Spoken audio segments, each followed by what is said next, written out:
Hi everyone, welcome to Brave the Adventures with me, Hayley. And me, Rob. And it's been now, I can't believe it's coming up to 2 months since we went to Efteling in the Netherlands. And I also can't believe that we're still on a come down from Efteling in the Netherlands because it was just such an amazing trip. And we've obviously covered quite a good series now of videos on our channel about our trip to Efteling. And one of the things that we wanted to consider today and think back upon was what were our favourite rides at Efteling, which is a really difficult one for us to come up with. And we've spent days thinking about our top 5 rides. We want to share them with you today, and we would love to see if you agree or disagree. Obviously, this is just our own opinions, having ridden all of the rides at Efteling that were open whilst we were there in November. But you might have completely different ideas. So we're going to take you on a bit of a tour of our top 5 rides at Efteling.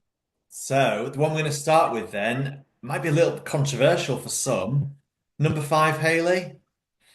Number 5 on our list, and it was one that we debated where we were going to put this, but it is Symbolica, which is the trackless dark ride at Efteling, made by ETF ride manufacturers and opened in 2017. And at the time of opening, Symbolica, it was actually Efteling's most expensive ever attraction. It cost 35 million euros to manufacture this amazing trackless dark ride, and it really does show in the investment. I mean, what a ride. It is absolutely incredible and a really immersive experience. One of the reasons that we have put it in our top 5 is certainly for me and Rob, it's got one of our favourite pre-shows at the park. I absolutely love the way that you've got the animatronics and then the curtains open and you actually walk through that pre-show into the queue line, which makes it an incredible experience before you've even got on the ride. Another thing that I really like about this ride is that it just feels really fitting to have Pardoes having his own ride, to see the key Efteling mascot having a prime position in his own attraction at Efteling just feels really, really fitting. And it makes it such a hit with families who have grown up with Pardoes and absolutely love him. So that's absolutely a brilliant part of this ride. The ride building itself is absolutely stunning, and if you can get to see the Palace of Fantasy lit up at night, I would highly recommend it. The soundtrack as well, I know me and Rob are a massive fan of. It's charming, it's catchy, it's joyful. It's got so many wonderful components that make it definitely a top 5 ride at Efteling. Once you get into the ride, you've got 11 scenes within that ride.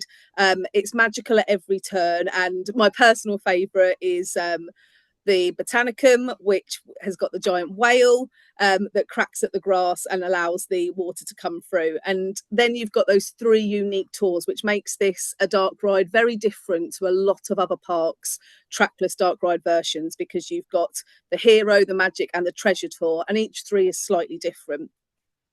The special effects within Symbolica, again, are second to none.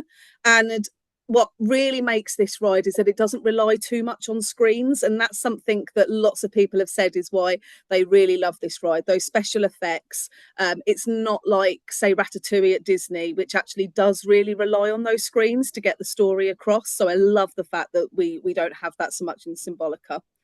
There are some interactive elements as well to the ride, on the ride vehicles, but I have to say I didn't get as much of a wow factor from these, probably because they're not in dual language, so they did feel a little bit out of place, and I think probably a little bit underutilised in the ride, that they could be. As I said, it's an excellent ride, and being 5th in a park with so many top rides and experiences is definitely not to be sniffed at, being 5th on this list. Funny you should say sniffed at, because something you've missed is the smell. I have missed the smell, You missed the yes. smell. It's amazing, and you can buy the smell, can't you? Yeah, you can get the little room odorizers, whatever. Fragrance. Yeah, that's it. Yeah, and actually, I wish I'd bought one of those. We had a Dream Flight one, which might appear in our list later on, but the Symbolica room fragrance was definitely amazing. So yeah, I'm really glad that you've also mentioned the smell as well. I do personally think there are better dark rides at Efteling. Little bit of hint just given away there, which we'll come up to a bit later. Downsides of this ride that mean that I haven't put it any higher than than five is that I would like a slightly stronger story to the ride. And certainly when we were there, the ride did have quite frequent and extended downtime, and that did break that magic somewhat, if I'm honest. I don't know whether that is reflective of the ride as a whole. Perhaps if you are a regular to Efteling, you could let us know if it ever does suffer with poor operations. But sometimes I also found that we remained in scenes for a little bit longer than I would have liked, and sometimes that allowed the reset of the scene for the next ride vehicle was actually shown to us. And those little things are why I probably wouldn't put it any higher than five, because there were other rides at Efteling that I feel where the operations were absolutely outstanding. So that is definitely my reasons for putting Symbolica at five. But yeah, it's still an absolutely amazing ride. You should Yeah. definitely ride it. It is fabulous, and it is all Efteling is about, really, is that ride. And as Hayley said, the location there and the castle itself, Castle Fantasy, it's one of the first big buildings you come to when you get to Efteling. So yeah, it is amazing.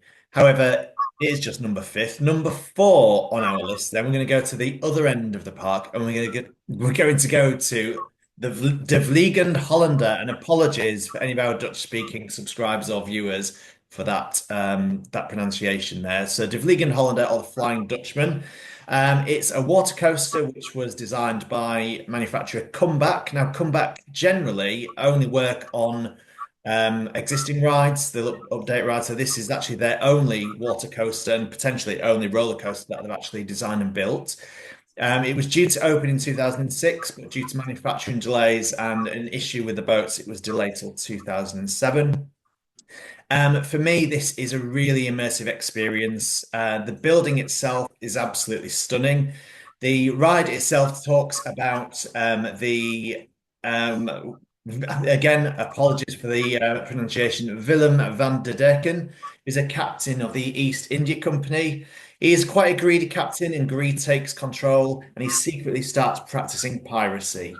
One Easter, during a really heavy storm which is blowing into port, he sails for the Dutch East Indies. And despite the treacherous conditions and the fact that sailing on Easter Sunday is forbidden, he continues with his voyage anyway. And since then, everyone on board, the Dutchman, as it's called, is doomed to sail the seven seas for all eternity. So, in great Efteling style, it is a really dark story, this one. But it's not too scary if you're thinking of taking any young children on it anyway. So the ride starts, you enter the captain's house, the abandoned house, you walk through a huge oil painting, and then you enter the smuggler's tunnels where there's lots of lighting and mist and fog effects, and then you end up in a 17th century pub. And from there, you head over to the harbour, which is at night, and it is absolutely stunning. This is the ride station. I would say, out of any ride I've ever been on anywhere in the world, this is the most picturesque and beautiful station. It loads on two sides. Each boat's got four rows, alternating between 3 and 4 seats. You get into the boat, and then you start your journey. Once leaving the station, you actually sail under the Flying Dutchman, which is the ghost ship. And then you enter a series of tunnels where there's swirling mist, and it's really disorientating. At one point, the only light you have on is the little lantern, which is at the front of the boat. That's all you can see. So it is incredibly immersive. You then head towards the lift hill, where at the top you see the captain himself. Once at the top of the lift hill, you then plunge down a drop and a series of twists and turns into another mist-filled tunnel, and then there is a splashdown at the end. Now, we rode this a couple of times. The first time I rode on it, we hardly got wet at all. The second time, I absolutely drenched, so I've no idea how that happened. But for me, overall, it's the theme of this ride. The ride itself, it's not particularly thrilling. It is good fun, but there's no massive drops or anything. But actually, that's a thematic experience for me is why this ride gets in at number four. The music as well, I must also mention the music. As with lots of Efteling rides, it does have its own soundtrack, which plays throughout the queue line, plays outside the ride, and I just can't stop humming this song still to this day. So for me, the Flying Dutchman definitely up there on the list, and we've both put it as number four. Yeah, it is brilliant. I think it's probably the ride that's in the dark the most amount of time that I've ever been on. And I love that you do feel that you're absolutely in pitch black for a really long time. So actually the anticipation of what's to come, I think is probably more intense than the actual ride itself. But that doesn't detract from the enjoyment of it at all. And the combination of having that kind of log flume water ride with the actual coaster itself, it just works so well. And its position in the park is also, I think, absolutely brilliant because you can Yeah. see it from so far around, It's and close to it just occupies Python, a it's great close to the space. Half Moon, the swinging ship as well down there, and not far from Barron. So yeah, really nice part of the park. Really, really nice area. So yeah, an absolute must for me when I go back to Efteling is get back on De Vliegende Hollander. Brilliant. And you gave us a little bit of a breadcrumb there about number Ah, 3 on our top oh, I 5 did. at Efteling list, which is the absolutely almighty Baron 1898, which I absolutely loved. And it's a real showcase to Efteling that such a great dive coaster only comes in at number 3 on our list. Baron 1898 is a B&M dive coaster, you won't be surprised to hear, built in 2015. And it was great to go on this because I've ridden several different dive coasters around the world, including the original, which is Oblivion at Alton Towers, and it was great to be able to go on and compare this as a much more modern version of the B&M dive coaster.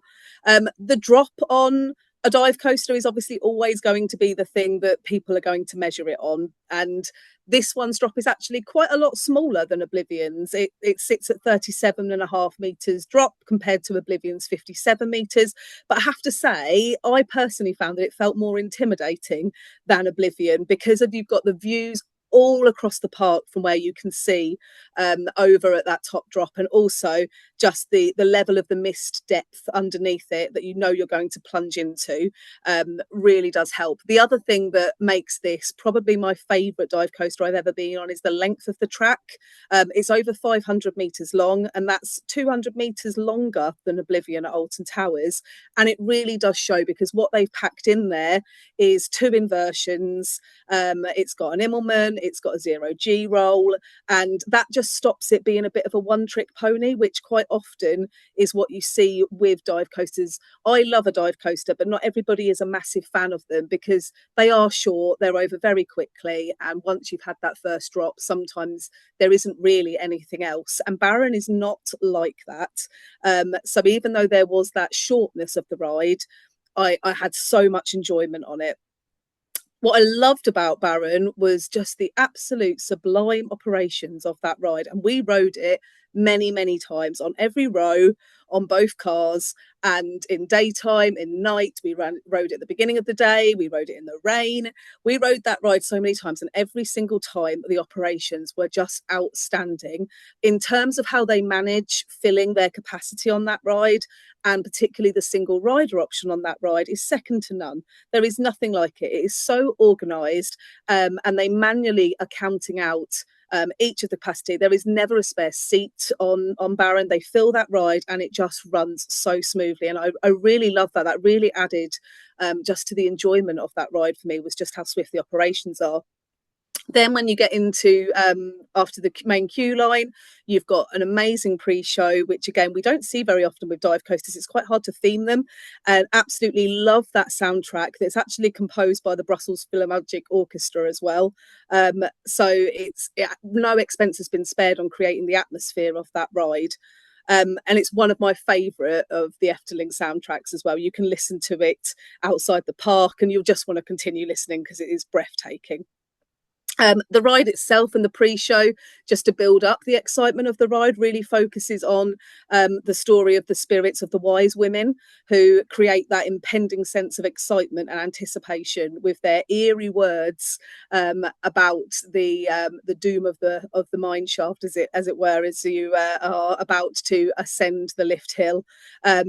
You're then going to see the wise women just as you are taking flight onto the coaster at the beginning. And I absolutely love the fact that their final words to you are "prepare to forfeit your lives," which it really does give you just that amazing sense of excitement. So even though the drop is maybe smaller than a lot of other dive coasters we see, it doesn't feel like it, because you've already got such a great level of excitement and anticipation for what is coming next. The ride is stunning visually as well. It looks absolutely incredible, and one definitely to do at night if you can, because the way that the turning wheel is at the top is just absolutely stunning at night. So This it's definitely.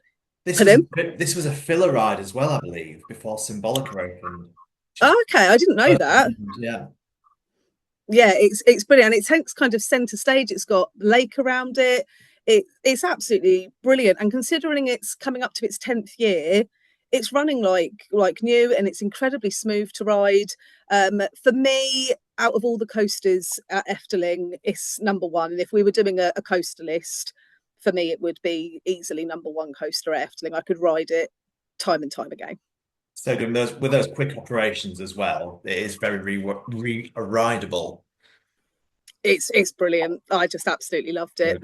good. Yeah, So on to our second top two. top two. Where are we going for this one? Well, this is a ride which I have wanted to ride ever since I heard about it being installed in Efteling. It's Dream Vlux, Dream Flight in English. It's in the Mariereich area of the park, which is where you'll find all the ferries. It's also where you'll find Villa Volta as well. And this ride is absolutely unique. It's very, very special. And actually, I didn't realize how special this ride was until we went on it. Um, there are POVs online. We did a POV of this as well, which you can take a look at. But you really do need to experience this ride to get a full idea of actually what Dream Vlux is all about. So just a bit of background. It was originally designed to open in 1992, which was the 40th anniversary of Efteling, and also to coincide with Euro Disney, as it was at the time, or Disneyland Paris as well, their opening year. It was delayed, however, due to problems with the ride system, which was originally built by a company called Translift, and it opened in 1993. This delay actually extended the cost 4.5 million euros above budget, but I think it is absolutely worth it. It's designed by esteemed Efteling designer Tom van der Ven, who designed many of the attractions and the dark rides, including Fata Morgana as well, which we'll mention hopefully a bit later. And the ride is absolutely sublime. The building itself fits in really well with the area. It's quite mystical, and you walk through the main entrance and queue outside the building. As you get to the station, the ride mechanism is a suspended gondola, which operates at different heights and at different speeds during the course of the ride. And you enter this amazing dream, because that's exactly what it is. You are dreaming, but with your eyes open. That's, to try and explain what this ride is like, that's exactly what it is. You travel through 5 different realms. There's the realm with all the castles. You'll see the fairies. There's the forest realm. The smell in this ride is absolutely incredible. Hayley mentioned about the room fragrances, and I've got the Dream Vlux room fragrance in my lounge. It is absolutely amazing. It takes you straight back to that I ride. can smell it even now. So Just thinking nice. about it takes me there.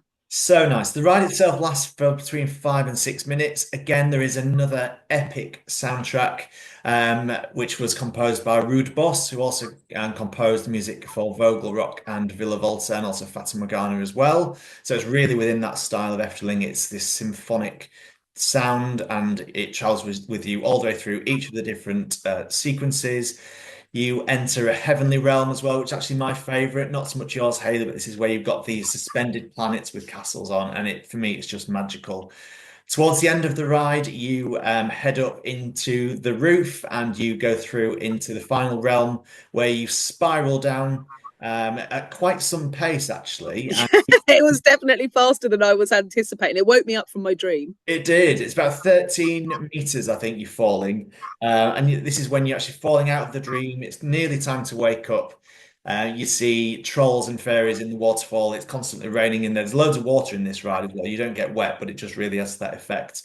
And once you get to the end of the ride, there's a flicker of lights, and that's there to wake you up and welcome you back into the real world, sadly. Or But in our case, just to go back again, back round and again and again, again as and it again. is.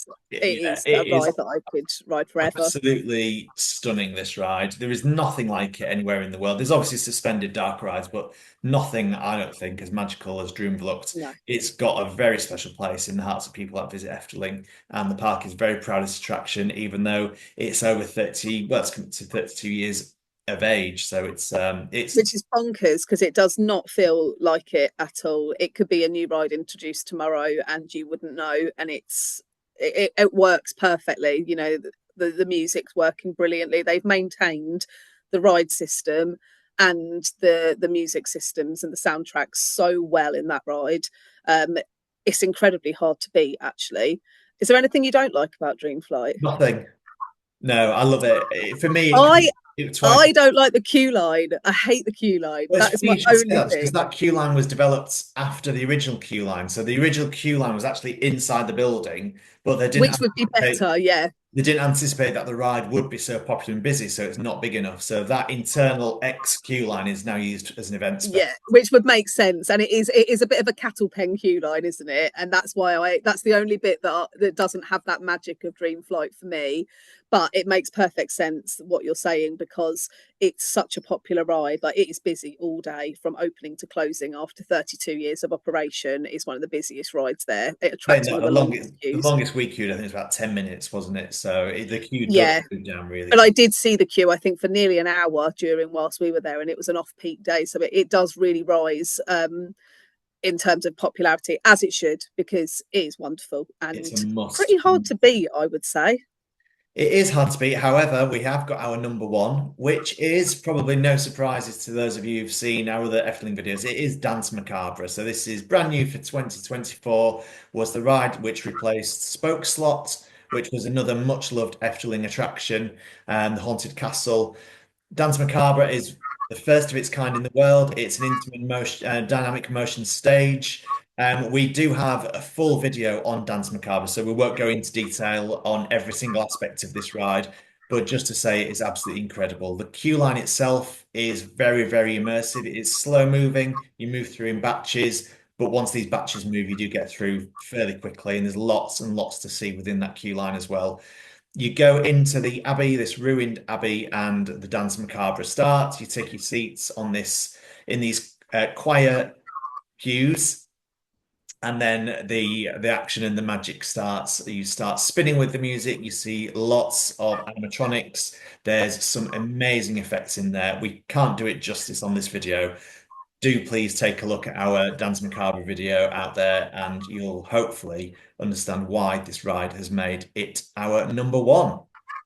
Yeah, there is nothing like it. It's a ride and it's also a theatrical performance at the same time. And we love theatre, we love rides. So therefore, it's absolutely hits every single box for me.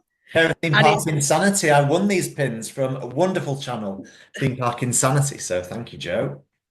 and actually the pins come from the Duns Macabre shop as well, which again the theming just continues. That whole area has been themed for that ride, and there is absolutely nothing negative to say about it. It is a once in a lifetime experience. It will be replicated, no doubt, at some point, and it will be bettered.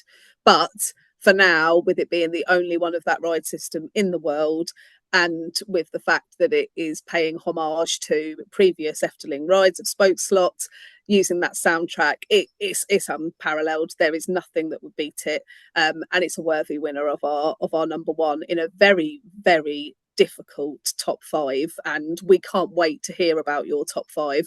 We know that there will probably be some rides on there that we haven't mentioned that will be special to you, and yeah, one of those rides that you might be surprised that's missing is Thank you. Fata Morgana, which is a dark ride, a boat ride taking you on a voyage. Absolutely amazing, this ride. I rode it when I was 9, when I went there originally. It was sadly down for maintenance, but this is one of the absolute favorite Efteling attractions. Again, it's got its own scent, and you go through various different scenes.